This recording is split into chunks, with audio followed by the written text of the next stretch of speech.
আল্লাহর পয়গম্বর সাল্লাল্লাহু আলাইহি ওয়াসাল্লাম হিজরত করে যখন মদিনায় গেলেন, মদিনায় যাওয়ার পরে দেখলেন মদিনার ইহুদিরা মুহররমুল হারামের 10 তারিখে রোজা রাখে। পয়গম্বর জিজ্ঞাসা করলেন, কি ব্যাপার, তোমরা এই তারিখটাতে রোজার জন্য বেছে নিলে কেন? তখন লোকেরা বলতেছিল, হাদা ইয়াউমুন সালেহ। ওগো আল্লাহর পয়গম্বর, মুহররমের 10 তারিখটাকে রোজার জন্য বেছে নিয়েছি, তার কারণ হলো এই দিনটা অনেক অনেক অনেক মর্যাদাপূর্ণ দিন। কেমনে মর্যাদাপূর্ণ দিন? তারা তখন বলল, এটা এমন একটা দিন যেই দিনে আল্লাহ পাক রব্বুল আলামিন মূসা পয়গম্বর এবং তার গোত্রের লোকদেরকে ফেরাউন এবং তার সৈন্যবাহিনী থেকে আল্লাহ পাক মুক্তি দান করেছিলেন। আর ফেরাউন তার সৈন্যবাহিনীদেরকে আল্লাহ পাক রব্বুল আলামিন সমুদ্রের ভিতরে চুবায়া জাহান্নামে পাঠায়া দিয়েছিলেন। এই দিনে আল্লাহ পাক রব্বুল আলামিন মূসা পয়গম্বর এবং তার সঙ্গে মুমিনদেরকে হেফাজত করেছিলেন। সাথে সাথে ফেরাউন এবং তার অনুসারীদেরকে চুবায়া চুবায়া জাহান্নামে পাঠিয়ে দিয়েছিলেন। এই দিন হলো সেই দিন। এ কারণে হযরতে মূসা পয়গম্বর সাল্লাল্লাহু আলাইহি ওয়াসাল্লাম যতদিন পর্যন্ত পৃথিবীতে বেঁচে ছিলেন ততদিন পর্যন্ত এই দিনে রোজা রাখতেন। আমরা সেই পয়গম্বরের অনুকরণে আমরাও রমজান, আমরাও মুহররমুল হারামের 10 তারিখে রোজা রাখি। এ কথা শুনে আমার পয়গম্বর তখন উত্তর করলেন, আনা আহাক্কু ওয়া আউলা মিনকুম বিমূসা আলাইহিস সালাম। নবীজি বললেন, তোমাদের চাইতে আমি মূসা পয়গম্বরের এই ভালো কাজের অনুকরণের জন্য বড় হকদার। বিশ্ব নবীজি আরো কি বলেন? আল্লাহর পয়গম্বর বলেন, আফদালুস সিয়ামি বাদা রমাদান শাহরুল্লাহিল মুহররম ওয়া আফদালুস সালাতি বাদাল ফরিদাতি সালাতুল লাইল। আল্লাহর হাবিব বলেন, রমজানের পরে সবচেয়ে গুরুত্বপূর্ণ ফজিলতপূর্ণ রোজা হলো আল্লাহ পাকের মাস মুহররমুল হারামের 10 তারিখ। বন্ধুরা আমার, আশুরার রোজা, মুহররমের রোজা সবচেয়ে বেশি মর্যাদাপূর্ণ রমজানের রোজার পরে। আর ফরজ নামাজের পরে আল্লাহর কাছে সবচেয়ে বড় দামি নামাজ হলো বন্ধুরা আমার রাতের নামাজ। আল্লাহু আকবার বলেন। আল্লাহর কোরআনে আল্লাহ পাক নিজেই বলেন, ওয়া মিনাল লাইলি ফাতাহাজ্জাদ বিহি নাফিলাতাল লাকা আসা আইয়াবআসাকা রাব্বুকা মাকামান মাহমুদা।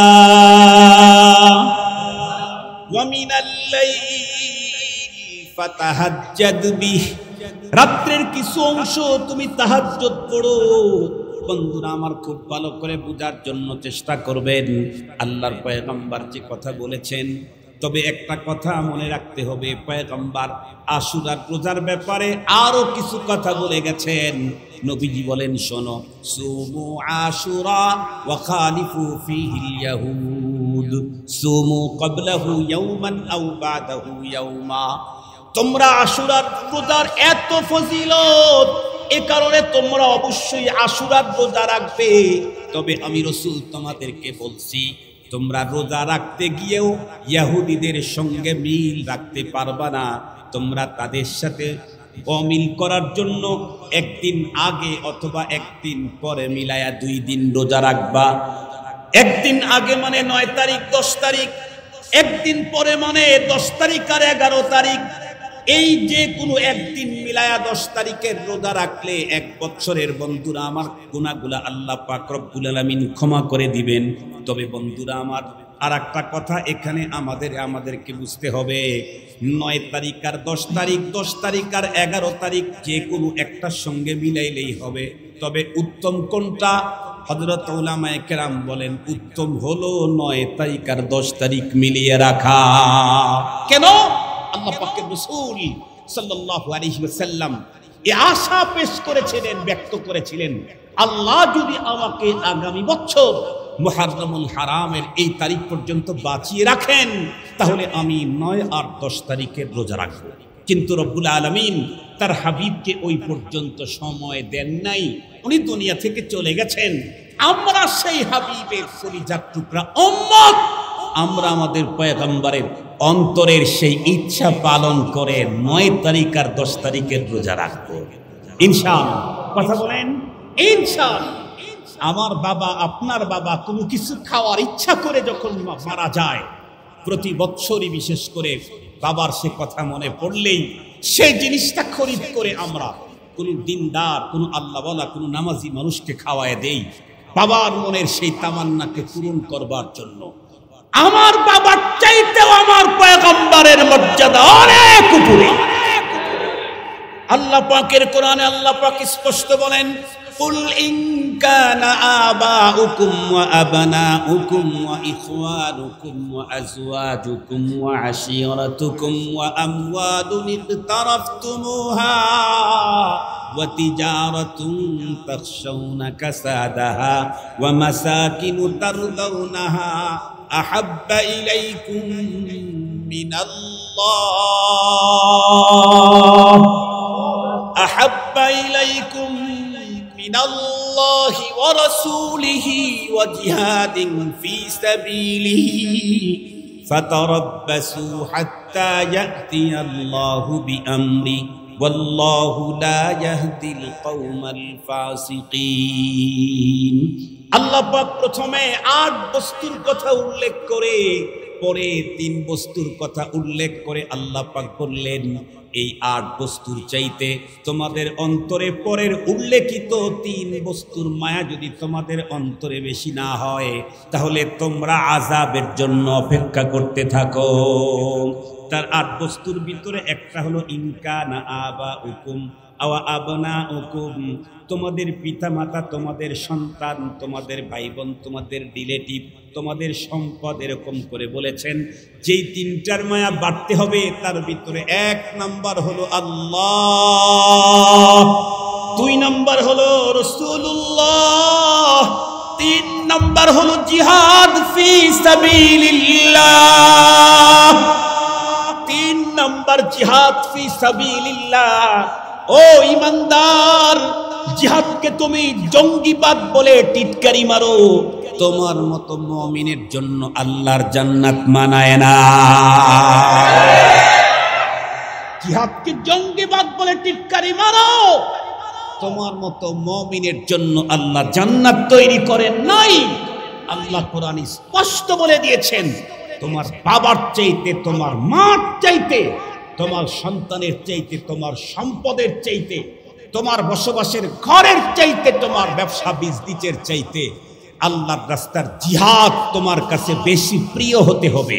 বিশ্ব নবীজি বলেন, আল্লাহ পাক নিজেই বলেছেন, বানি আদমের প্রতিটি নেক আমলের মর্যাদা এত থেকে এত গুণে বেড়ে যায়, তবে রোজা এমনই একটা আমল যে রোজা বান্দা আমার জন্যই রাখে, এ কারণে রোজার প্রতিদান স্বয়ং আল্লাহ আমি নিজেই হয়ে যাব।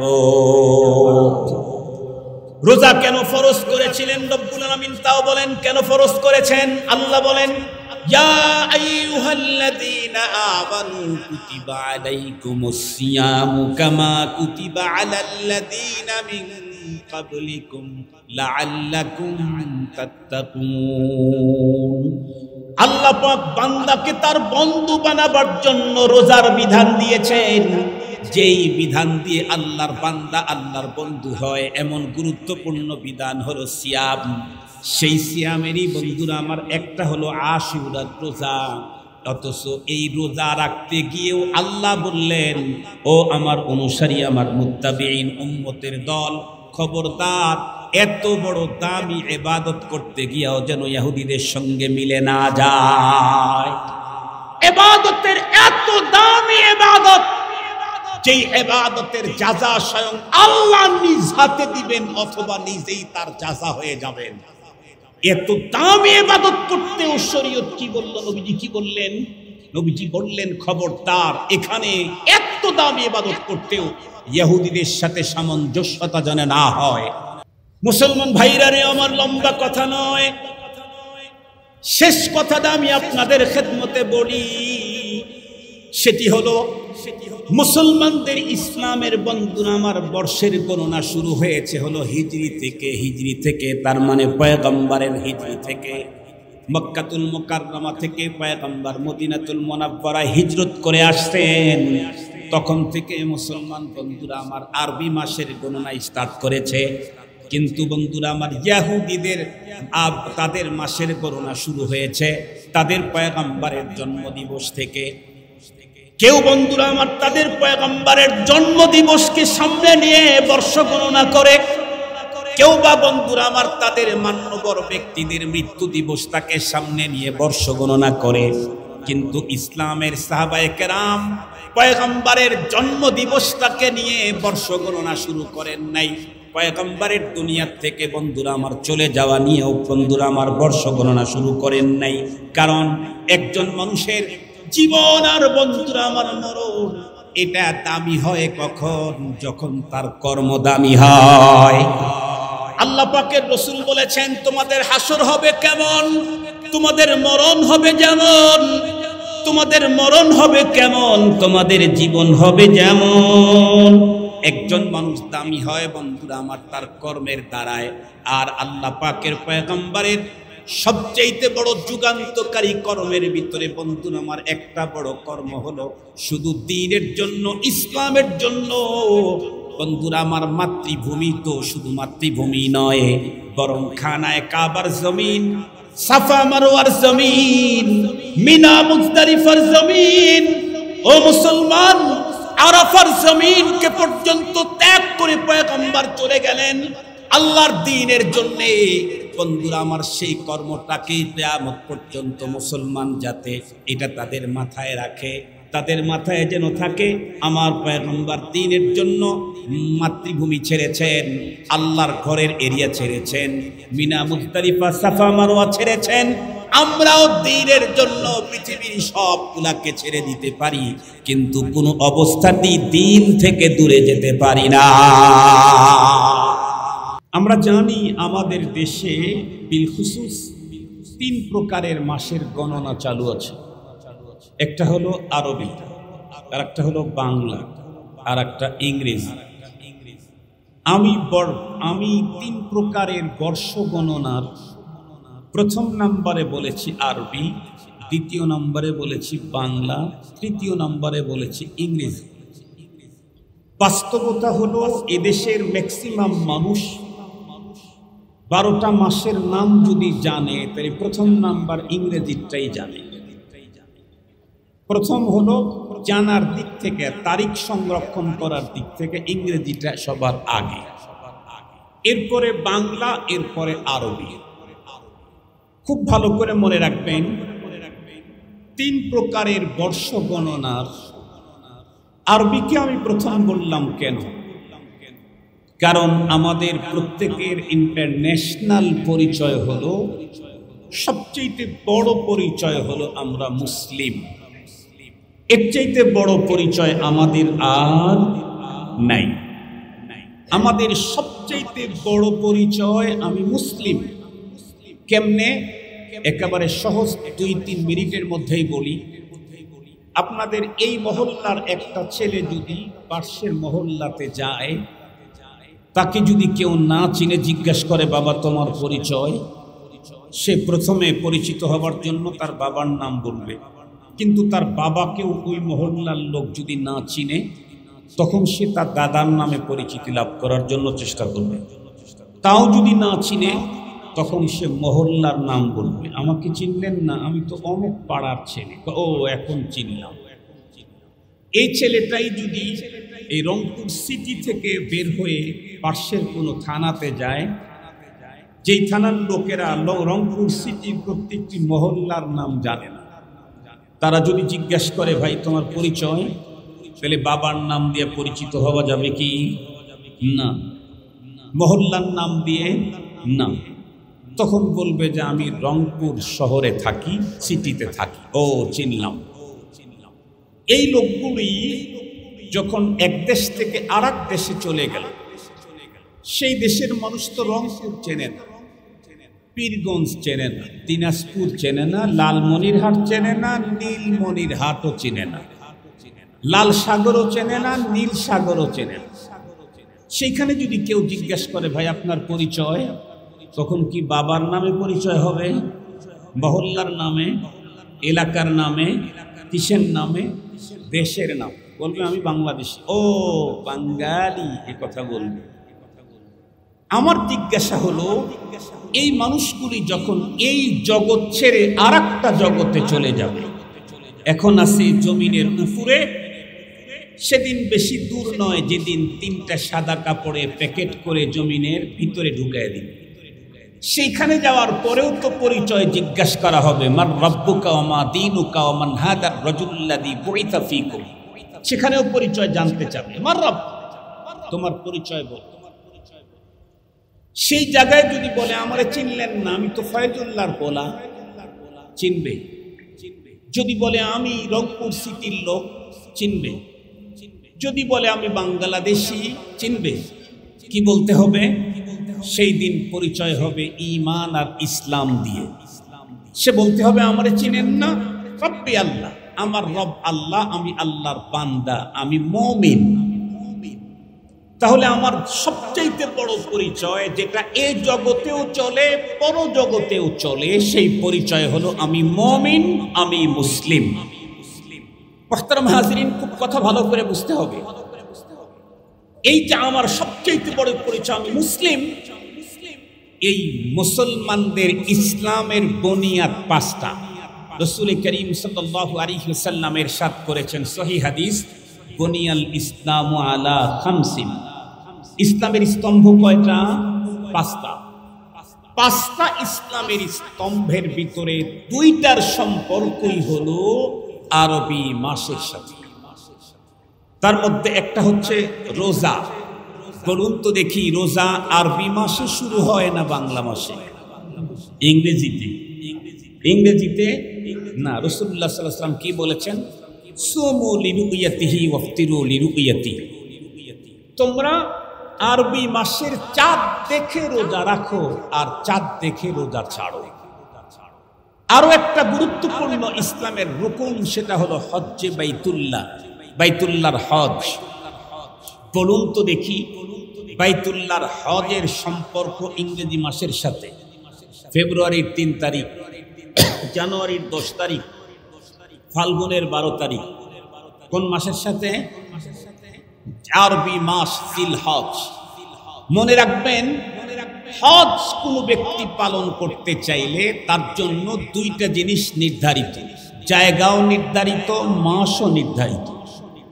শুধু নির্ধারিত মাস হলেই যত্রতত্র হজ করা যায় না। যত্রতত্র নির্ধারিত মাসে রোজা রাখা যায়। রমজান মাস আসলেই পৃথিবীর যেখানেই থাকুক সেখানেই সিয়াম পালন করার সুযোগ আছে, কিন্তু জিলহজ মাস ঢুকলেই পৃথিবীর যেখানেই থাকুক সেখানেই হজ করবার কোনো সুযোগ নেই। তার মানে হজের জন্য 2টা জিনিস নির্ধারিত, সময়ও নির্ধারিত, জায়গাও নির্ধারিত। আরো সহজ করে আপনাদেরকে আধা মিনিটে বলি, 5 দিন 5টা জায়গাতে 9টা কাজ সম্পাদন করার নাম হলো হজ। বলেন কয় দিনে, কয় জায়গায়? 5 জায়গায়। 5 দিনে 5 জায়গায় কয়টা কাজ? 9 কাজ কমপ্লিট করার নাম হলো হজ। সেই 5টা দিন ইংরেজি মাসে, বাংলা মাসে, আরবি মাস। কোন মাস? সে মাসের নাম জিলহজ মাস। খুব ভালো করে বুঝবেন। তাহলে মুসলমানদের ইসলামের সম্পর্কই হলো আরবি মাসের সাথে। সঙ্গত কারণে প্রত্যেক মুসলিমকে আরবি মাসের গণনা জানা, সংরক্ষণ করা তারিখ, এটা তাদের ঈমানি দায়িত্ব, ধর্মীয় দায়িত্ব। এটা নফল আর ঐচ্ছিক আর মুস্তাহাব নয়। আরো যদি গভীরভাবে একটু ঢোকেন তাহলে দেখবেন আমাদের দেশে অনেক কোম্পানি অনেক সময় অনেক ছাড় দেয়। কোন কোন কোম্পানি ইংরেজি মাসে ছাড় দেয়, কোন কোন কোম্পানির ছাড় আসে হলো বাংলা মাস। যেমন পহেলা বৈশাখে কেউ ছাড় দেয়, কেউ আবার 31st নাইট পহেলা জানুয়ারি উপলক্ষে, ইংরেজি নববর্ষ উপলক্ষে ছাড় দেয়। কেউ আবার অমুক জাতীয় দিবস উপলক্ষে, বিজয় দিবস, স্বাধীনতা দিবস, আরো কত দিবস আছে, সেগুলি উপলক্ষে ছাড় দেয়। কিন্তু রব্বুল আলামিন তার বান্দাদেরকে যে অফার আর যত ছাড়ের ঘোষণা দিয়েছেন, একটাও ইংরেজি মাসের সাথে দেন নাই, একটাও বাংলা মাসে দেন নাই। প্রত্যেকটি ছাড় আর অফারের ঘোষণা হলো আরবি মাসের সাথে। যেমন রাসূল করিম সাল্লাল্লাহু আলাইহি ওয়াসাল্লাম স্পষ্ট ইরশাদ করেছেন, নবীজি কি বলেন, ইদা কানাত লাইলাতুন নিসফ মিন শাবান ফাকুমু লাইলাহা ওয়া সুমু নাহারাহা। রাসূল করিম সাল্লাল্লাহু আলাইহি ওয়াসাল্লাম স্পষ্ট বলে দিয়েছেন যে শাবান মাসের মধ্যবর্তী রজনী যখন আসবে, তখন তোমরা রাত্রি জাগরণ করো আল্লাহর সান্নিধ্য অর্জনে, আর পরের দিন তোমরা রোজা রাখো। এখানে শাবান বলেছেন নাকি ইংরেজি মাস বলেছেন, না বাংলা বলেছেন? না। আবার যদি আপনারা দেখেন আল্লাহ পাকের রাসূল আরো বলেন, কি বলেন? রাসূল করিম সাল্লাল্লাহু আলাইহি ওয়াসাল্লাম সাআলান নবী সাল্লাল্লাহু আলাইহি ওয়াসাল্লাম রাজুল, একজন ব্যক্তি পয়গম্বরকে জিজ্ঞাসা করলেন, ওগো আল্লাহর হাবিব, মুহররমের রোজার ব্যাপারে আমি জানতে চাই, এটার মর্যাদা কেমন? আল্লাহ পাকের রাসূল তখন উত্তর করলেন, ইন্নী আহতাসিবু আলাল্লাহ আইয়ুকাফিরা সানাতাল্লাতী ক্বাবলা। মুহররমের রোজা ব্যাপারে আমি রাসূল আল্লাহ পাকের প্রতি আমার আশা হলো এই মুহররমের এই রোজা 1 বছর পূর্বের সমস্ত সগীরা গুনাহ মাপের জন্য যথেষ্ট হয়ে যাবে। এই মুহররমের রোজার কথা বলেছেন নাকি জানুয়ারির রোজার কথা বলেছেন, মার্চের রোজার কথা বলেছেন? আরো জোরে বলেন। ফাল্গুনের রোজার কথা বলেছেন। ফাল্গুনে কোনো রোজা আছে? মার্চে কোনো হজ আছে? এপ্রিলে কোনো যাকাত আছে? কথা বলেন না কেন? কোনো ইবাদত আছে? তাহলে আমি মুসলিম, আমার জীবনের মূল টার্গেটই হলো ইসলাম। সেই ইসলামের সম্পর্ক বাংলা মাসের সাথে না ইংরেজি মাসের সাথে না আরবি মাসের সাথে? তো এখন বলুন, আরবি মাসের গণনা শুধু বাবা জানলেই হবে না সন্তানের ফ্যামিলির সকল সদস্যদেরকে জানাতে হবে? কালকে থেকে আমল করবে। শুধুই সন্তানদেরকে জানুয়ারি, ফেব্রুয়ারি, মার্চ শিখাইলেন, অথচ মুহররম শিখাইলেন না, জিলকাদা শিখাইলেন না, জিলহিজ্জা শিখাইলেন না, শাবান শিখাইলেন না, রজব শিখাইলেন না, রমাদান শিখাইলেন না। কি কচু শিখাইলেন আপনি? আপনি যে ধর্ম মানেন সেই ধর্মের সম্পর্ক তো জানুয়ারি আর ফেব্রুয়ারির সাথে না, বৈশাখ আর ফাল্গুনের সাথে না। আপনি যে ধর্ম পালন করেন, যে রব মানেন, সেই রবের সকল অফার হলো আরবি মাসের সাথে। ইংরেজি মাসে কোনো অফার আছে? কোরআন হাদিসের কোন একটা জায়গায় দেখাইতে পারবে পৃথিবীর কোন পণ্ডিত? পশ্চিম কালেও পারবে। তাহলে আমি মুসলিম, আমার সন্তান, আমি কেন আরবি মাসের নাম জানি না? কেন জানি না? দিন মানতে চাইলে আরবি মাসের নাম আমাকে জানতে হবে। মুহতারাম হাজিরিন, এ কারণেই তো আমাদের এক বুজুর্গ বলেছিলেন, মান নাদানাম জানুয়ারি ও ফেব্রুয়ারি, মান পেদানাম সালো মা পয়গম্বরি। মান নাদানাম জানুয়ারি ও ফেব্রুয়ারি, মান পেদানাম সালো মা পয়গম্বরি। আমাকে জিজ্ঞাসা করো আজকে জানুয়ারির কত তারিখ মিয়া, আমি তো এটা জানি না। কেন? জানুয়ারি দিয়ে কি করব? কারণ জানুয়ারিতে আমার রবের কোনো অফার ঘোষণা নাই। সেখানে আমি গিয়ে কি করব? আমি তো আমার রবের অফার খুঁজি। আমার রব কখন আমাকে অফার দিয়েছেন, আমার রব কোন তারিখে আমার জন্য গিফট প্যাকেট করে রেখে দিয়েছেন, আমার রব কোন রাত্রে আমার জন্য মাগফিরাতের ঘোষণা দিচ্ছেন, আমার রব কোন রাত্রে বেলা ডোবার পর থেকেই বান্দাদেরকে ক্ষমা করার জন্য প্রথম আসমানে আসেন। কোরআন হাদিস খুঁজে দেখছি, একটাও ইংরেজি তারিখে আসে না, একটাও বাংলা তারিখে আসেন না। রব তো এগুলি সব বিলি করেন আরব তারিখে। এ কারণে আমি জানুয়ারি আর ফেব্রুয়ারি চিনি না, আমি পয়গম্বরি মাস চিনি। সুবহানাল্লাহ বলেন। মাসের গণনা কয়টা? 12টা। এটা কবে থেকে?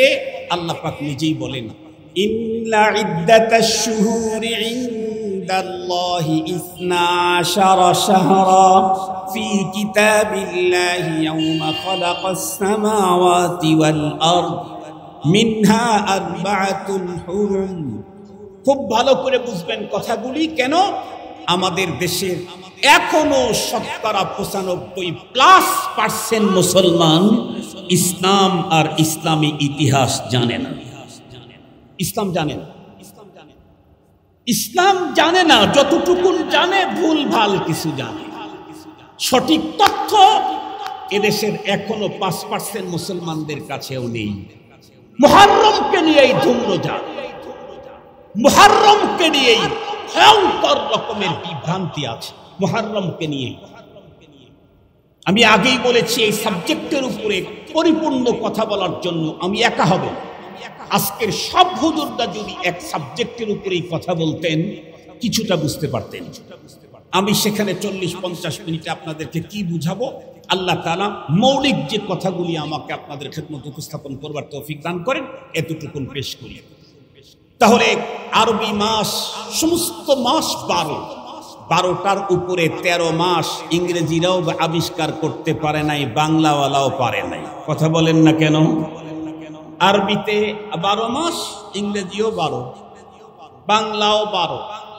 তো ইংরেজরা কত কিছু মিসাইল আবিষ্কার করলো, 1000 কিলোমিটার দূর থেকে নিরহ মানুষকে হত্যা করার অস্ত্র তৈরি করলো। কিন্তু আল্লাহর দেওয়া 12 মাসের মধ্যে একটু ক্যাপাসিটি করে আর 1.5 মাসও বাড়াইতে পারে। কথা বলেন না কেন? পারছে কি? সবার কাছে মাসের গণনা কত? 12 মাস। যে 12টা হবে এই সিদ্ধান্ত আল্লাহ কবে নিয়েছেন? আল্লাহ নিজেই বলেন, ইয়াউমা খালাকাস সামাওয়াতি ওয়াল আরদ, যেদিন আসমান আর জমিনকে তৈরি করেছেন সেই দিন আল্লাহ পাকের সিদ্ধান্ত হলো বৎসরে মাসের গণনা হবে 12।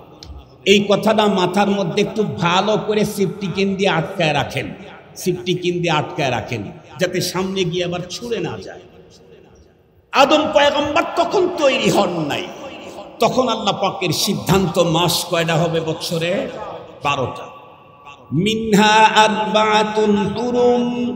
রব্বুল আলামিন বলেন, মাস আমি 12টা দিলাম, কিন্তু সেই 12 মাসকে সমপরিমাণে মর্যাদা দেব না। আমি মর্যাদায় উত্তীর্ণ করে বিশেষ মর্যাদায় অধিষ্ঠিত করলাম, প্রতিষ্ঠিত করলাম 4টা মাসকে। এই মাসগুলাকে আশহুরে হুরুম বলে। সর্বাধিক মর্যাদাপূর্ণ মাস, সর্বাধিক মর্যাদাপূর্ণ মাস 4টা। তার ভিতরে একটা হলো মুহররম, একটা হলো জিলকাদা, আর একটা হলো জিলহিজ্জা, আর একটা কি? রজব। কথা বলেন না কেন? আর একটা কি? রজব। এই 4 মাস হলো আশহুরে হুরুম, সবচেয়ে দামি মাস। এই 4 মাসের মধ্যে আবার সবচেয়ে বেশি দামি হযরত উলামায়ে কেরাম বলেন সেটা মুহররম মাস। কেন? কারণ মুহররম মাসকে মুহররমের নামকরণ করা হয়েছে। এই ইসলামের আগে এই মাসটার নাম ছিল সফরে আউয়াল। সফরে আউয়াল এই মাসের নাম ছিল। মুহররমের পরের মাস নাম কি? সফর। সফর আল মুদাফফর, এটা হলো মুহররমের আরবি দ্বিতীয় মাসের নাম। মুহররম, সফর, তারপরে রবিউল আউয়াল, তারপরে রবিউল সানি, তারপরে জুমাদাল উলা, তারপরে জুমাদাল উখরা, তারপরে রজব আল মুরাজ্জব, তারপরে শাবান আল মুআদ্দাম, তারপরে রমাদান আল মুবারক, তারপরে কথা বলেন না কেন শাওয়াল আল মুকাররম, তারপরে জিলকাদা, এরপরে জিলহিজ্জা, এরপরে মুহররমুল হারাম। ইসলাম আসিবার আগে মুহররম তথা আরবি বর্ষের প্রথম মাসটাকে সফরে আউয়াল বলা হতো। পরবর্তীতে ইসলাম আসার পরে এই মাসটাকে সর্বোচ্চ মর্যাদা দিয়ে এই মাসের নাম করা হয়েছে মুহররমুল হারাম। মুহতারাম হাজিরিন, একটু ভালো করে বুঝবেন কথাগুলি। 4টাই মর্যাদায় সবচেয়ে বেশি। এই 4 মাসে ইসলামের আগেও, জাহিলি যুগেও মানুষ এই 4 মাসে হত্যা, খুন খারাপি এগুলি করত না। কেন? এই মাসগুলি অধিক মর্যাদাপূর্ণ। সঙ্গত কারণে এই মাসে কখনোই এই কাজগুলি গর্হিত কাজ করা যাবে না। আল্লাহর কোরআনে আল্লাহ তাআলা বলেন, ফালা তাজলিমু ফিহিন্না আনফুসাকুম। সুতরাং তোমরা এই মাসগুলিতে তোমরা তোমাদের অস্তিত্বের উপরে জুলুম করতে যেও না। আল্লাহর হুকুম লঙ্ঘন করা এটা নিজের অস্তিত্বের উপরেই জুলুম করা। কথা বলেন না কেন? আল্লাহর হুকুম লঙ্ঘন করা এটা মূলত কার উপরে জুলুম করা? নিজের উপরেই জুলুম করা। বিশ্বাস যদি না হয়, বিশ্বাস না হওয়ার তো সুযোগ বাংলাদেশে এখন নাই। কারণ বাংলাদেশ তো এখন 5ই আগস্টের পরে দ্বিতীয় স্বাধীনতার পরের বাংলাদেশ। এই তো মাত্র কিছুদিন আগেই দেখলাম বিগত সময়ের প্রভাবশালী কি জানি কমিশন, এন্তেকাল কমিশন পরে নাম হয়েছিল, তাই না? একটা ঘটনাকে নিয়ে ওই কমিশনের নাম এসেছিল এন্তেকাল কমিশন। সেই এন্তেকাল কমিশনের প্রভাবশালী একজনকে ধরে কিছু ছেলে পেলে অস্বাভাবিক বেইজ্জতি করল, এমনকি একজন জুতা তার গালে মারল। আমরা এটার পক্ষে বিপক্ষে কিছু বলতেছি না, এটা কাজটা ভালো করছে না মন্দ করছে এই ব্যাপারে একদম চুপ, একদম চুপ। ভালো বলতেছি না, মন্দ বলতেছি না। এখান থেকে শুধুই একটা হিকমত, একটা তথ্য আমি নিতে চাচ্ছি, একটা সবক নিতে চাই। সেটি হলো কি, উনি কিন্তু নিশ্চুপ, একদম নিথুর, একদম চুপচাপ, কোনো আওয়াজ নাই। দেখেছেন তো মনে হয় আপনারা অনেকে ভিডিওটা, চুপচাপ দাঁড়িয়ে আছেন। কেন জানি না কেন, তবে দূরের থেকে যেটা আন্দাজ করতেছি সেটা হলো, 1 নাম্বার, এই মুহূর্তে যদি আমি এই জুতার বাড়ির প্রতিরোধ করতে যাই তাহলে আমার জীবন বিপন্ন হওয়ার সম্ভাবনা আছে। এ কারণে জুতার বাড়ি লাগে লাগুক, তবে জীবনটা বেঁচে থাকুক। মুহতারাম হাজরিন, আমি জিজ্ঞাসা করতে চাই, তাদের এই যে কঠিন দুরবস্থা, কঠিন অসম্মান, এর জন্য মূল দায়ী কে? কথা বলেন না কেন? কথা বলেন না কেন? নিজেরাই দায়ী। আমার গলায় জুতার মালার জন্য আমি দায়ী, আমি অসম্মানী হওয়ার জন্য আমি দায়ী। আল্লাহ পাক রব্বুল আলামিন রাস্তা তৈরি করে দিয়েছেন, রবের বাতানো তরিকায় পথ চলো। কেউ যদি জুলুম করে তোমার উপরে জুতার মালা একজন পরায়, দূর থেকে তোমাকে সম্মানের মালা 1,00,000 জন পরাবার জন্য অপেক্ষা করতে থাকে। যেমন বিগত সময়ে অনেক উলামায়ে কেরামকে জুলুম করে, অবিচার করে, অহেতুক মিথ্যা বলে জেলখানায় ঢুকিয়েছিল। তার মধ্যে আজকের মাহফিলের যিনি প্রধান আকর্ষণ, মাওলানা খালেদ সাইফুল্লাহ আইয়ুবী, উনি নাকি ককটেল মেরেছিল। ওই লোকটাকে যখন হাসপাতালে নিয়ে যেত তখনও ডান্ডা বেরি থাকত। অথচ এই লোকটাকে যদি ছাইরা দিয়ে এখনো যদি বলেন হুজুর ওয়াজ করলে তো 20-30 হাজার পাবেন, 1 কিলো রাস্তার আধা কিলো মাত্র আপনি দৌড় দিবেন, দৌড়টা হইতে হবে 30 কিলোমিটার বেগে, আপনাকে দেওয়া হবে 30 লাখ। উনি দেখবেন ওই 30 লাখের আশায় যদি দৌড় দিয়া উনি মাত্র 2 কিলো যায়, উনিও এন্তেকাল কমিশন হয়ে যাবে। এই লোকটা এমনি ছেড়ে দিয়া, ধাক্কা দিয়া মারতে লাগলেও সে দৌড়ায় যাওয়ার মতো তার ক্ষমতা নেই, তার পায়ে সমস্যা। সেই লোকটাকে ডান্ডা বেরি পড়াইছে যারা, তারা নিজেদের উপরে জুলুম করেছে, যার কারণে রান্না করা ভাত খাওয়ার সুযোগও তাদের হয় না। শুধুই যে ব্যাপার তাদের সাথে হবে তা নয়, আমরাও যদি তাদের পথ অবলম্বন করি তাহলে আমাদের জন্য একই হাসর। কথা বলেন না কেন? আমাদের জন্যও সেদিকে যেতে চাই না। আল্লাহ পাকের কোরআনে আল্লাহ তাআলা কি বললেন? যেদিন আসমান আর জমিন তৈরি করেছি সেই দিন আমি 12 মাসের মধ্যে 4টাকে সর্বাধিক মর্যাদাপূর্ণ মাস আল্লাহ পাকের সিদ্ধান্ত। এখন আসে আমাদের দেশে বর্তমানে মুহাররমুল হারাম মাস আসলে অধিকাংশ মুসলমান মনে করে মুহররমের মাস মানেই কারবালার মাস। ঠিক বললাম না ঠিক বললাম? মুহররমের মাস মানেই বিশ্বনবী সাল্লাল্লাহু আলাইহি ওয়াসাল্লামের নাতি দৌহিত্র অমুক অমুক অমুক ওনাদের দুনিয়া থেকে নির্মম ভাবে বিদায় করে দেওয়ার মাস। এই কথাটা আমরা অনেকে মনে করি। এবং মুহররমের 10 তারিখটা মূলত এত বেশি মর্যাদার মূল হলো কারবালার এই ঘটনা, মর্মান্তিক হৃদয় বিদারক ঘটনা ঘটে যাওয়াটাই এই মাস আর এই তারিখটা মর্যাদা হওয়ার জন্য কারণ।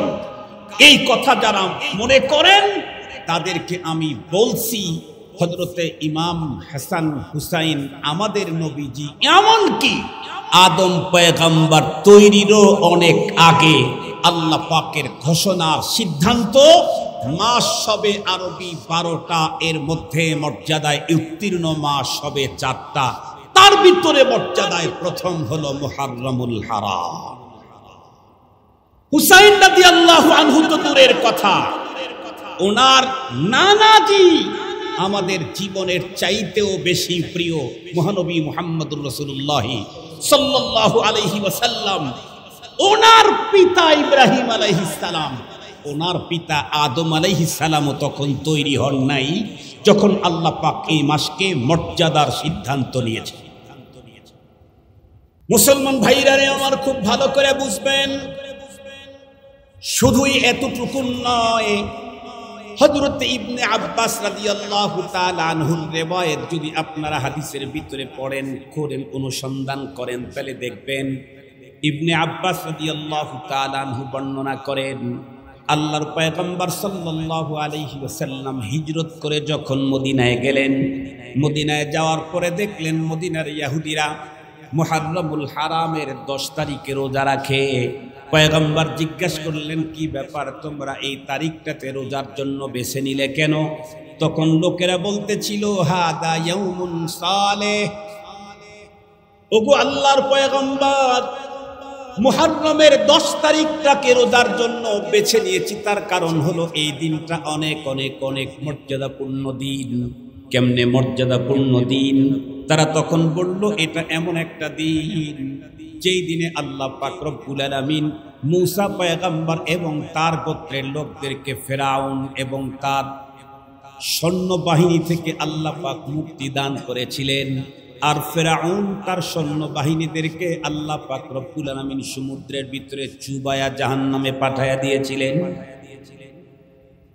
এই দিনে আল্লাহ পাক রব্বুল আলামিন মূসা পয়গম্বর এবং তার সঙ্গে মুমিনদেরকে হেফাজত করেছিলেন, সাথে সাথে ফেরাউন এবং তার অনুসারীদেরকে চুবায়া চুবায়া জাহান্নামে পাঠিয়ে দিয়েছিলেন। এই দিন হলো সেই দিন। এ কারণে হযরতে মূসা পয়গম্বর সাল্লাল্লাহু আলাইহি ওয়াসাল্লাম যতদিন পর্যন্ত পৃথিবীতে বেঁচে ছিলেন ততদিন পর্যন্ত এই দিনে রোজা রাখতেন। আমরা সেই পয়গম্বরের অনুকরণে আমরাও রমজান, আমরাও মুহররমুল হারামের 10 তারিখে রোজা রাখি। এ কথা শুনে আমার পয়গম্বর তখন উত্তর করলেন, আনা আহাক্কু ওয়া আউলা মিনকুম বিমূসা আলাইহিস সালাম। নবীজি বললেন, তোমাদের চাইতে আমি মূসা পয়গম্বরের এই ভালো কাজের অনুকরণের জন্য বড় হকদার, আমি সবচাইতে বড় হকদার। কেন বললেন? কারণ সমস্ত নবীদের ভিতরে একজন নবীর সাথে আর একজন নবীর সম্পর্ক ছিল উখুওয়াতের, ভাই ভাইয়ের সম্পর্ক। আপনারা বিশুদ্ধ হাদিস বুখারী শরীফ থেকে যদি এর উদ্ধৃতি নিতে চান তাহলে মেরাজের হাদিস পড়ে দেখবেন। আল্লাহ পাকের রাসূল বলেন যে আমাকে জিবরাইল আমিন যখন প্রথম আসমানের ওখানে গেটের দরজার ওখানে নিয়ে আওয়াজ করলো, বলল ইফতাহিল বাব, গেটটা খুলে দাও। তখন ওই পাশ থেকে গেটের যে জিম্মাদার, গেটম্যান, যে সাহাবী ফেরেশতা, সে জিজ্ঞাসা করলো, মান, কে তুমি গেট খোলার জন্য বলো? হযরতে জিবরাইল আমিন উত্তর করলেন, আনা জিবরিল, আমি জিবরাইল গেট খোলার জন্য বলতেছি। ওই পাশ থেকে তখন জিজ্ঞাসা করলেন, মাম্মাক, আপনি তো জিবরাইল, কিন্তু আপনার সাথে দেখা যাচ্ছে উনি কে? সুবহানাল্লাহ বলবেন কি? অথচ একটা আসমানের গভীরত্ব কতটুকু তা জানেন? এই জমিন থেকে প্রথম আসমানের দূরত্ব 500 বছরের রাস্তা, একটা আসমানের গভীরত্ব হলো আরো 500 বছরের রাস্তা। 500 বছরের রাস্তা গভীরত্ব। এই পার থেকে জিবরাইল আমিন আওয়াজ করলে ওই পার থেকে গেটম্যান ফেরেশতা বললেন, মান কে? উনি উত্তর করলেন, জিবরাইল, আমি জিবরাইল। ওই পার থেকে জিজ্ঞাসা করলেন, মাম্মা, আপনার সাথে উনি কে? তাহলে বোঝা গেল যে আমরা তো এতদিনে আমাদের বাড়ি আর ফ্যাক্টরিকে সেফটি করার জন্য এতদিনে আমরা সিসি, জমিন যখন বানাইছেন তখন তামাম দুনিয়ায় সিসি ক্যামেরা লাগাইয়াই রাখছে। সুবহানাল্লাহ, কি আসতে বলবেন? আর একটু জোরে বলেন। উন্নত দেশের ভিতরে এমন কোন জায়গা নাই, রাস্তা নাই, ঘাট নাই যেখানে সিসি ক্যামেরা নাই। এটা যদি উন্নত দেশের অবস্থা হয়, এই সব দেশের রাষ্ট্রনায়কদেরকে যে আল্লাহ নাপাক পানি দিয়ে তৈরি করে এত ক্ষমতা, এত ব্রেন, এত বুদ্ধি দিলেন, সেই রক্ত কোন বললেই মানুষ হয়ে যায়, আসমান হয়ে যায়, জমিন হয়ে যায়। তার সিসি ক্যামেরা বানাইতে আলাদা বাজেটের দরকার ছিল। আর একটু জোরে বলেন না কেন? কোন বললেই তো সব হয়। ওনার তো সিসি ক্যামেরা তৈরির জন্য আলাদা বাজেটের প্রয়োজন ছিল না, আগেই লাগায় রাখছে। জিবরাইল আমিন তখন উত্তর করলেন, আমার সাথে মুহাম্মাদুর রাসূলুল্লাহ সাল্লাল্লাহু আলাইহি ওয়াসাল্লাম। ওই পাশ থেকে ফেরেশতা বলে, ঠিক আছে। জিজ্ঞাসা করা হলো, তখন ওই পাশ থেকে জিজ্ঞাসা করা হলো, কি আপনার সাথে নবীজি আসছেন? ঠিক আছে, নবীজি কি নিজের পক্ষ থেকে এসেছেন নাকি নবীজিকে আমন্ত্রণ জানানো হয়েছে? কোনটা? আল্লাহু আকবার বলেন। গেটম্যান কত মজবুত। মুহাম্মাদুর রাসূলুল্লাহ সাল্লাল্লাহু আলাইহি ওয়াসাল্লামের কথা শুনেও জিজ্ঞাসা করে, উনি কি নিজের পক্ষ থেকে এসেছেন নাকি ওনাকে আমন্ত্রণ করা হয়েছে আরশের মালিকের পক্ষ থেকে? জিবরাইল আমিন উত্তর করলেন, জি, আমি নিতে আসি নাই, আমাকে আনার জন্য পাঠানো হয়েছে। গেট খুলে দিলেন।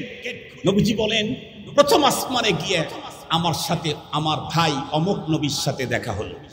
দ্বিতীয় আসমানে আমার ভাই অমুক নবীর সাথে দেখা হলো।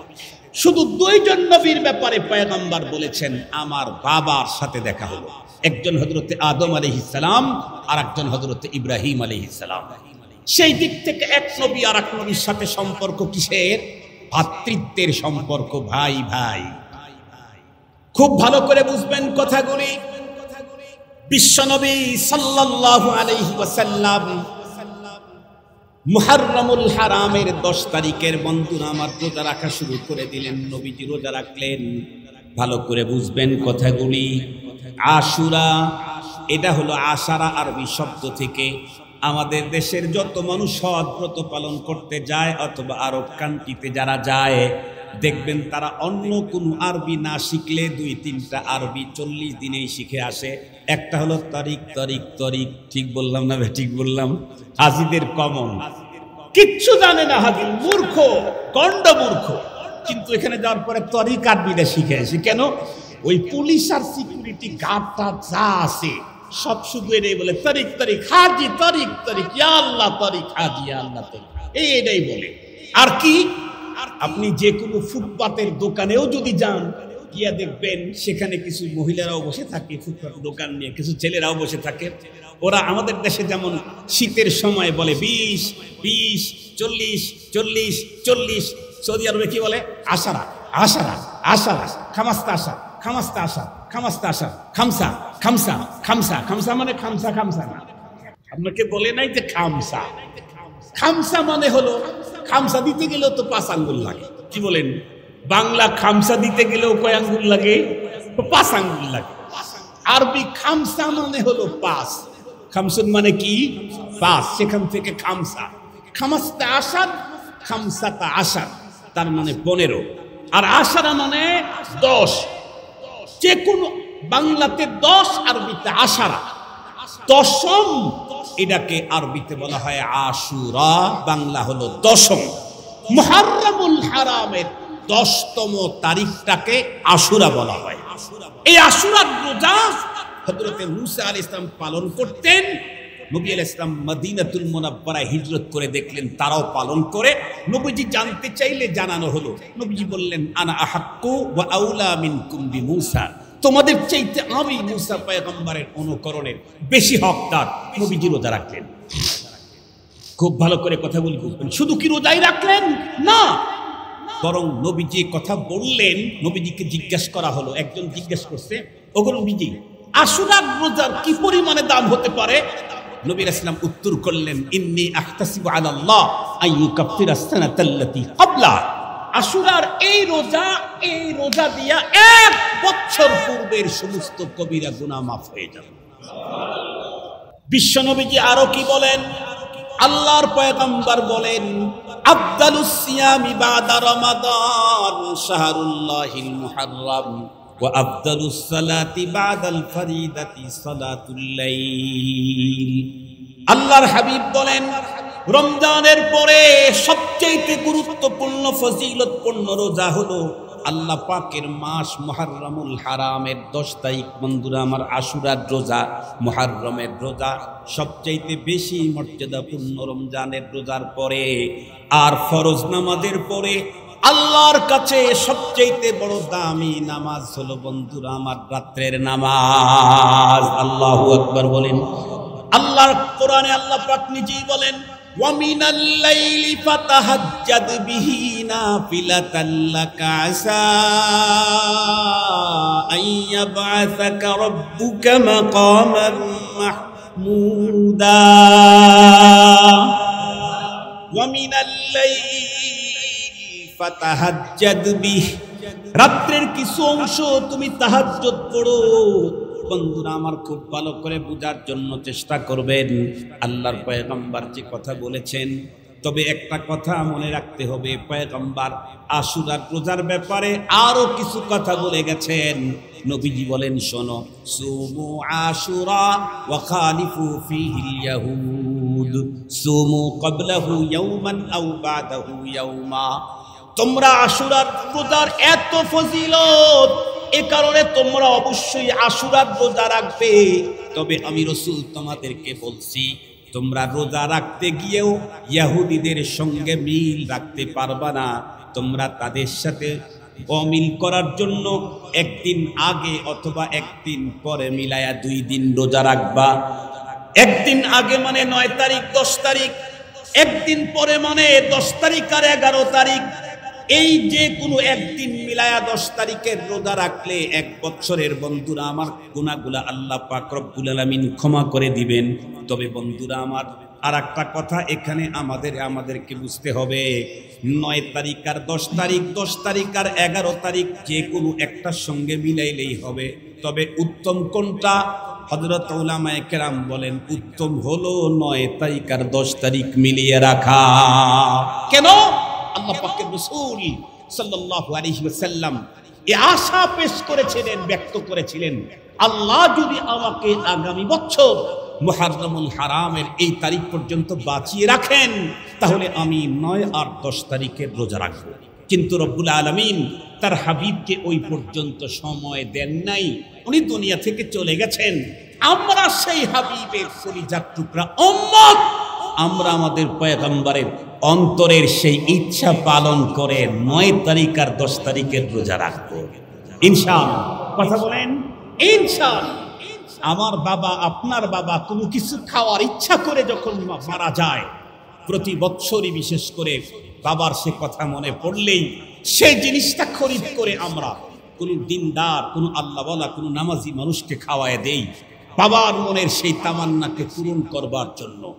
আমার বাবার চাইতেও আমার পয়গম্বরের মর্যাদা অনেক উপরে। আল্লাহ পাকের কোরআনে আল্লাহ পাক স্পষ্ট বলেন, কুল ইন কানা আবাউকুম ওয়া আবনাউকুম ওয়া ইখওয়ানুকুম ওয়া আজওয়াজুকুম ওয়া আশীরাতুকুম ওয়া আমওয়ালুন ইকতারাফতুমুহা ওয়া তিজারাতুন তাখশাউনা কাসাদাহা ওয়া মাসাকিনু তারদাউনাহা আহাব্বা ইলাইকুম মিনাল্লাহ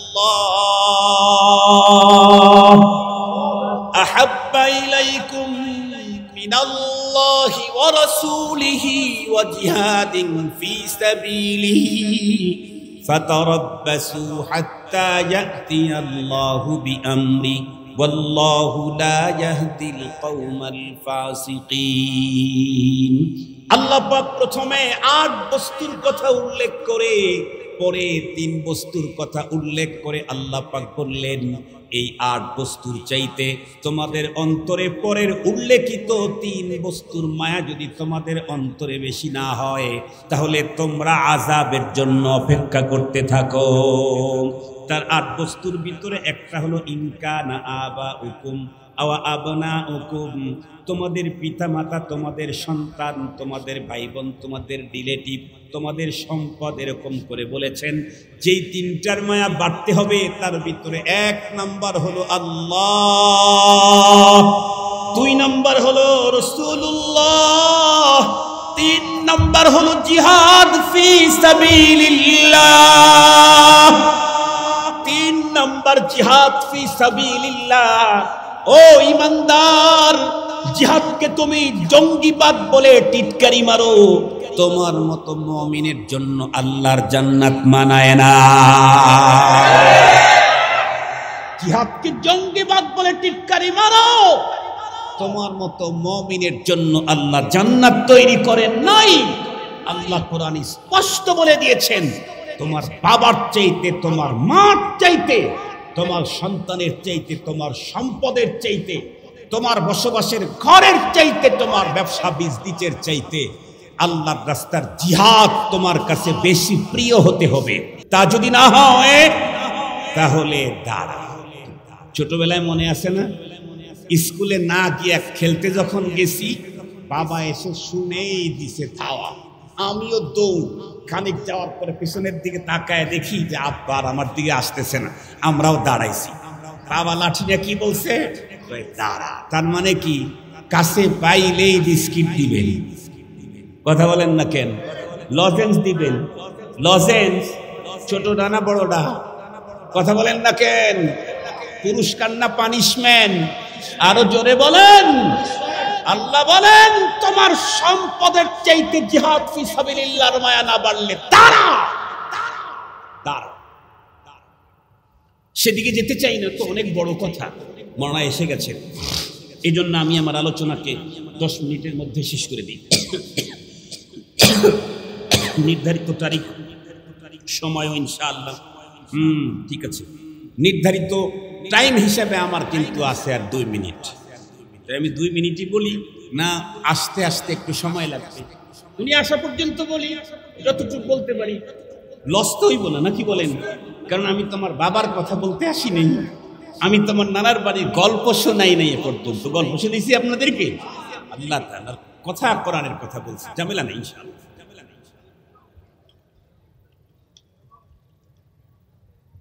তো বলতেছিলাম মুহতারাম হাজিরিন, মুহররমুল হারাম রোজা রাখো।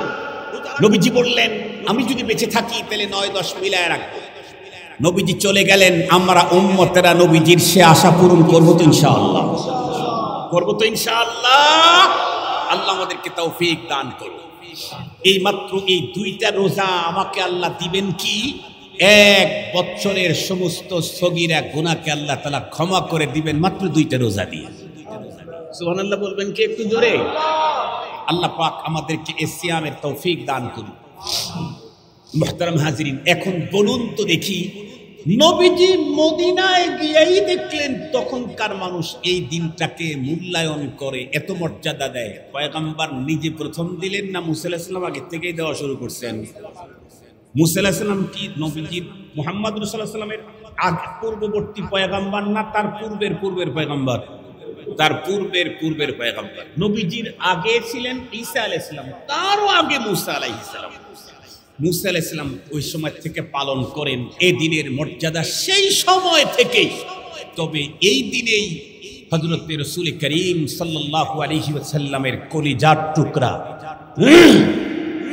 আহলে বায়াত, আহলে বাইত যারা, বাড়ি ফ্যামিলি সদস্য যারা, তাদের মর্মান্তিক এই দিনের ভয়ঙ্কর হাদেসা, দুর্ঘটনা নিঃসন্দেহে তাদেরকে মর্যাদাকে আরো বাড়িয়ে দিয়েছে।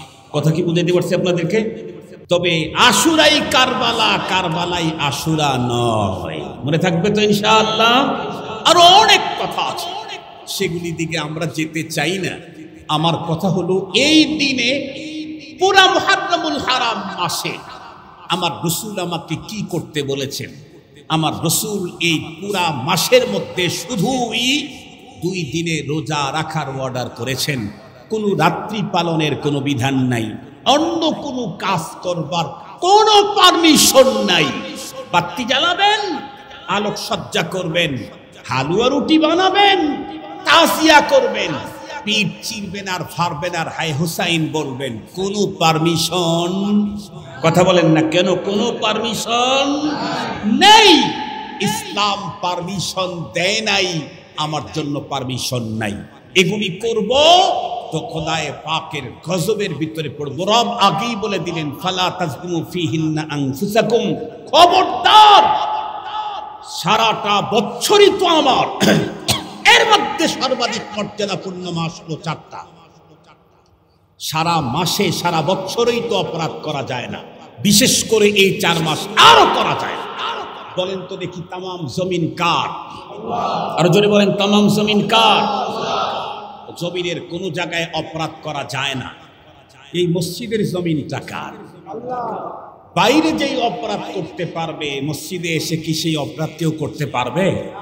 পুরা জমিন আল্লাহর হলেও মসজিদের জমিনের যেমন মর্যাদা অনেক বেশি, বাইরে একজন লোক জিনা করতে পারলেও মসজিদে করতে পারে না।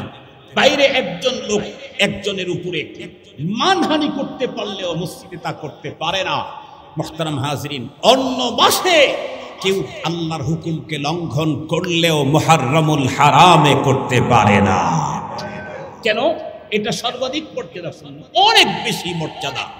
আল্লাহ পাকের স্পেশাল বক্তব্য, ফালা তাজলিমু ফিহিন্না আনফুসাকুম, স্পেশাল বক্তব্য এই মাসগুলির ব্যাপারে।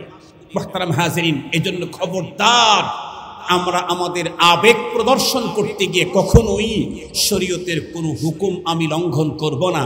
এর দ্বারায় দুনিয়া এবং আখেরাতে লাঞ্ছনা, গঞ্জনা আর ব্যথা পেতে হবে কাকে? নিজেকেই, আমাকে।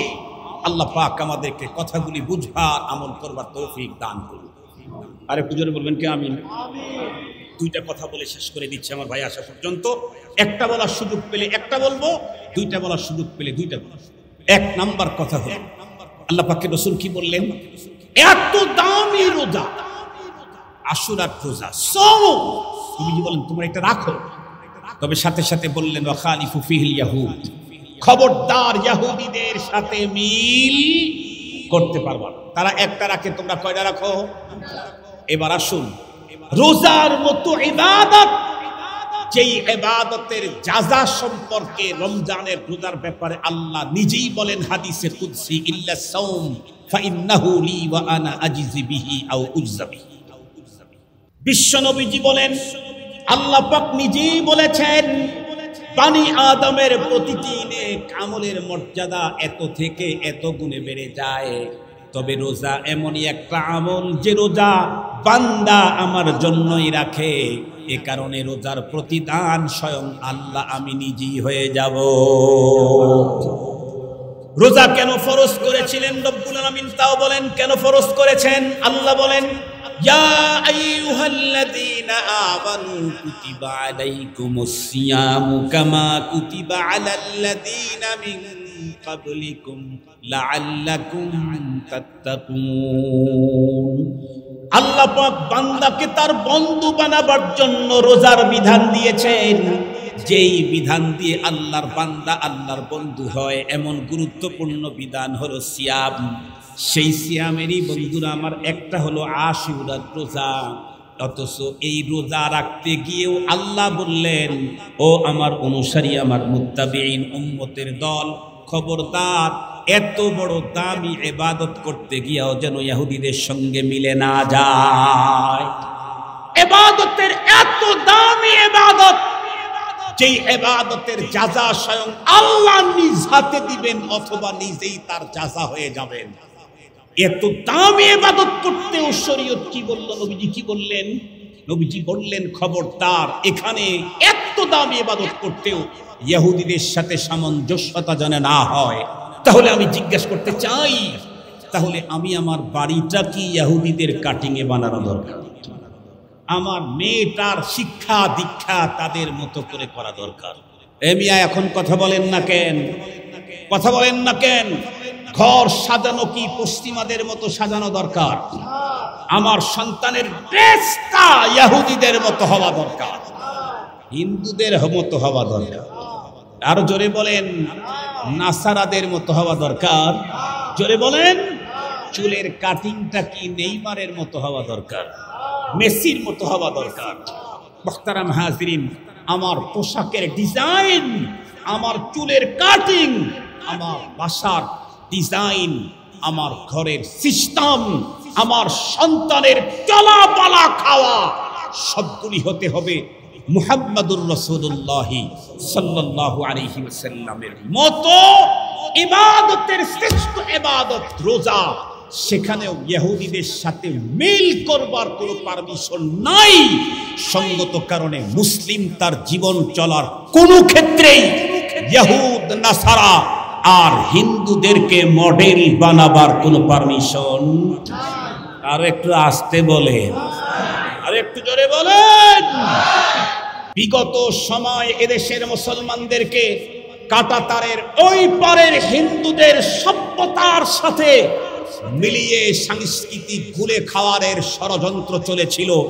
এখন যদি ওই পারের যদি সাদা চামড়ার কারো সভ্যতা আমাদের ঘাড়ের উপরে চাপায়া দেওয়ার ষড়যন্ত্র করা হয়, তাহলে অতীতের ষড়যন্ত্রকারীদের যা হয়েছে, আগামী দিনের ষড়যন্ত্রকারীদের এর চাইতে ভয়ঙ্কর পরিণতি বরণ করতে হবে, এর চাইতেও ভয়ঙ্কর। মুহতারাম হাজিরিন, বার্তা একদমই স্পষ্ট। পৃথিবীতে বাঁচতে আসি নাই, কেউ বাঁচতে চাইলে সুযোগও নাই। পৃথিবীতে বাঁচতে আসি নাই, কেউ চিরস্থায়ী থাকতে চাইলে কোনো সুযোগ নাই। যেতে যেহেতু হবেই, যেতে যেহেতু হবেই। ছোট্টবেলায় খেলা করতে গিয়ে কি বলছি, এই মাইরা মরিস, মাইরা মরিস, মনে পড়ে না কি আপনাদের? মানে ওই যে খেলতে গেছি, খেলতে গেছি, ওকে টাচ করলে ও মরা, এত দূরে গেছে যে ঘুরে আর ওই দম নিয়ে আসতে পারবে না। তখন কি বলে, এই আর একজনকে মাইরা তারপরে তুই মরিস। ছোটবেলার খেলাগুলো, কথাগুলো মনে আছে নাকি আপনাদের? মরতে যেহেতু হবে, ইসলামের বিপক্ষে যদি কেউ অবস্থান নেয়, তাকে খাতির করে ঘরের ভিতরে লুলা হয়ে মরতে রাজি না। মুহতারাম হাজিরিন, স্পষ্ট কথা, মৃত্যু তো আসবেই, মৃত্যু তো আসবেই। মৃত্যুটা যেন আমার এমন হয়, আমার মৃত্যু হইতে দেরি হবে, রবের পক্ষ থেকে আমাকে দুলার সাজে সাজায়া জান্নাতে বরণ করতে দেরি হবে না। এমন মরণ চাই। কথা বলেন না কেন? এমন মরণ চাই। বার্তা স্পষ্ট। আমরা কেবলই মাত্র মুহাম্মদুর রাসূল সাল্লাল্লাহু আলাইহি ওয়াসাল্লামের শিক্ষা সংস্কৃতি আমাদের জীবনে বাস্তবায়ন করব ইনশাআল্লাহ। ইনশাআল্লাহ আমার সন্তানকে পয়গম্বরী তাহসিব আর তামাদ্দুন শিক্ষা দিতে হবে।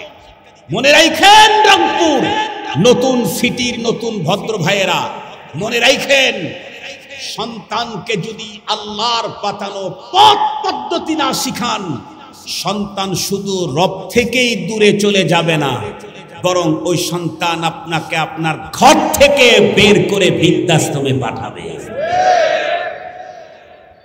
ও শুধু রব থেকে দূরে চলে যাবে তা, আপনার কষ্টে অর্জিত ঘর থেকে বের করে আপনাকে রাস্তায় ফেলে দিয়ে আসবে।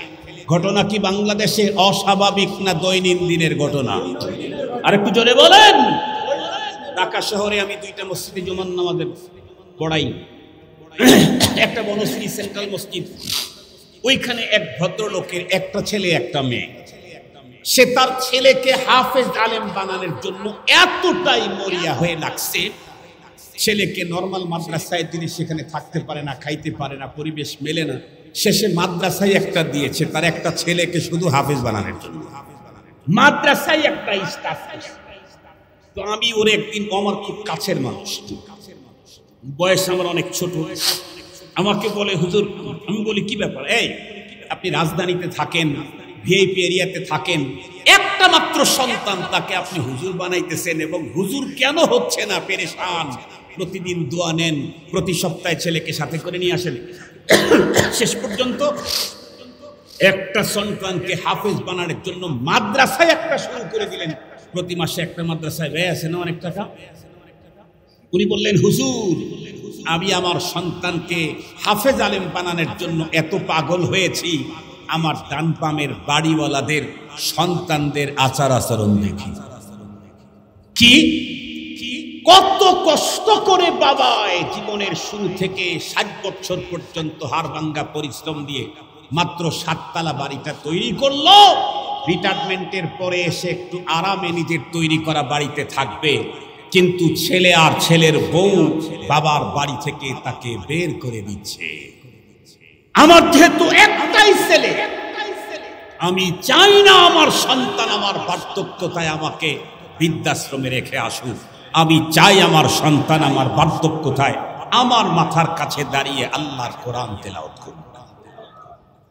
মুসলমান ভাইরা রে, আমার লম্বা কথা নয়, শেষ কথাটা আমি আপনাদের খেদমতে বলি, সেটি হলো মুসলমানদের ইসলামের বন্ধুরা আমার বর্ষের গণনা শুরু হয়েছে হলো হিজরি থেকে, তার মানে পয়গম্বরের হিজরি থেকে, মক্কাতুল মুকাররমা থেকে পয়গম্বর মদিনাতুল মুনাওয়ারায় হিজরত করে আসছেন, তখন থেকে মুসলমান বন্ধুরা আমার আরবি মাসের গণনা স্টার্ট করেছে।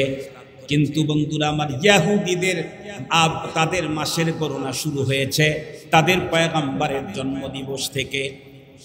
কেউ বন্ধুরা আমার তাদের পয়গম্বরের জন্মদিবসকে সামনে নিয়ে বর্ষ গণনা করে, কেউ বা বন্ধুরা আমার তাদের মান্যবর ব্যক্তিদের মৃত্যু দিবসটাকে সামনে নিয়ে বর্ষ গণনা করে।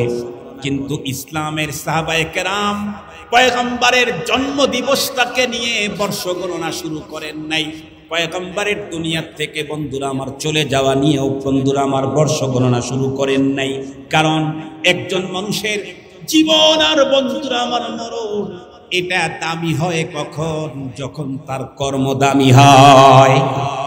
আল্লাহ পাকের রাসূল বলেছেন, তোমাদের হাসর হবে কেমন, তোমাদের মরণ হবে যেমন, তোমাদের মরণ হবে কেমন, তোমাদের জীবন হবে যেমন।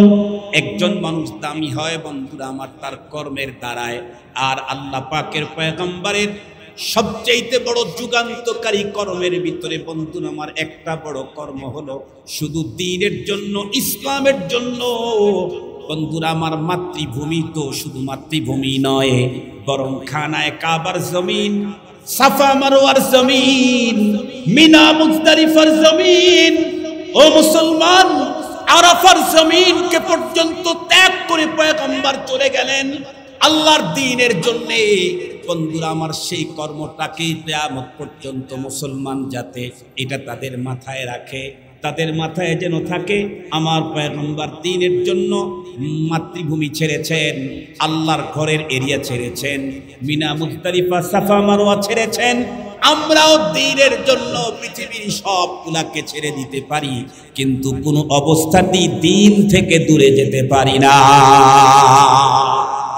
আমাদের আজকের একটাই আমার আহ্বান আপনাদের কাছে, হিজরি সন প্রথম বছর হলো মুহররমুল হারাম, বিশ্বনবী সাল্লাল্লাহু আলাইহি ওয়াসাল্লামের হিজরতের জিনিসটাকে নিয়েই আরবি বর্ষের গণনা।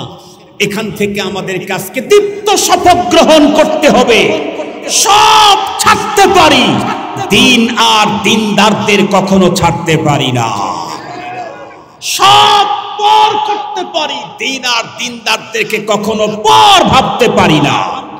আল্লাহ পাক রব্বুল আলামিন আমাদের প্রত্যেককে হিজরি সনের প্রথম মাসের আজকের দিনের বরকতপূর্ণ মজলিসের এই জায়গা থেকে আলোচিত কথাগুলি অন্তরে স্থান দিয়ে আগামী দিন চলার তৌফিক দান করুক। ওয়া আখিরু দাওয়ানা আলহামদুলিল্লাহি রাব্বিল আলামিন। ওয়াসসালামু আলাইকুম ওয়া রাহমাতুল্লাহি ওয়া বারাকাতুহু।